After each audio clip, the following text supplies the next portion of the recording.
My craziest NRL Fantasy pod picks for round 21. Let's get into it. First one here, Brian Toe. Now, this one's a bit out there because the wing fullback position has really been thrown out.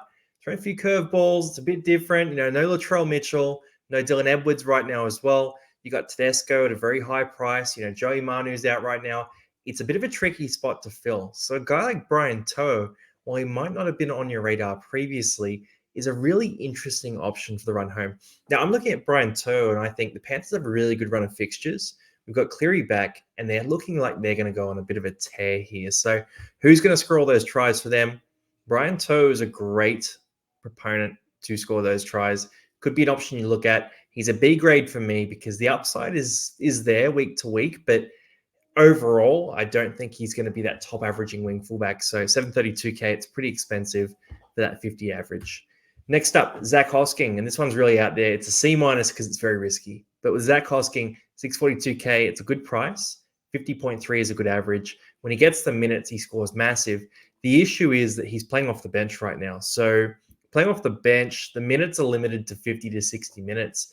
You get those minutes, even if he scores at a point a minute, 50 to 60 points, it's not ideal, right? So 60 would be great, but anything below that is really tough to fork out cash for.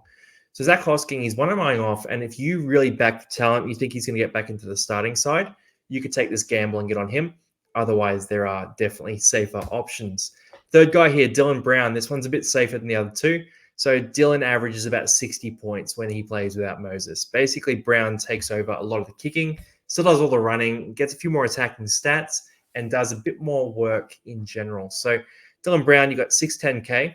It's very cheap for a guy who will average about 60 points. He's priced at about 45 points, so you're getting 15 points of value. I like him a lot, even though I think Parramatta might struggle down the stretch. I think Dylan Brown, he doesn't really get hurt normally. He doesn't rely on Parramatta being dominant in these games to his scores. So I think he could be a guy who pops off down the stretch. Fourth option here, Dylan Walker, 532K. And this is a guy I wasn't super keen on, but he came out last week. He played 80 minutes and he scored 60 points. So how can I say no to him right now? Now, Dylan Walker, the big question with him isn't anything about talent or the work rate or anything like that. He's a fantastic player. The issue with Dylan Walker is, does he hold down that role and does he play 80 minutes long term? Now, first things first, obviously, job security is a bit dicey. There are other players in the team who can play minutes at lock, and they've had a lot of injuries in recent weeks. Second thing here, durability. Can he deal with 80 minutes at lock in the NRL week in and week out without getting hurt, without getting worn down, without needing a rest? And thirdly, the scoring PPM. So historically, he's been like a 38 average when he played lock. And now this scoring rate has gone up quite a bit. So does he maintain this increased points per minute scoring, or is he going to go back to normal? I think there's a lot of risk in this one, but it's a B minus grade because the upside is massive if he does play 80 minutes at lock. Fifth option here, Tommy Starling, and this is an A minus because it's basically a slam dunk, right? So 438K, pretty cheap here. 26.5 average isn't real because he's got a lot of those scores off the bench.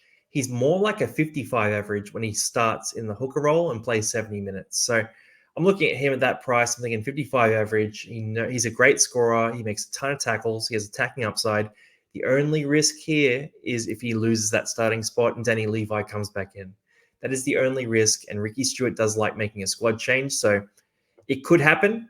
But other than that, he's a slam dunk option. Hey, that is my crazy picks for round 21. So feel free to jump on one of those guys. Otherwise, check out the buyers video. The buyers has those safer options, but they are often more expensive. Good luck this week, guys, and I'll see you on the next video.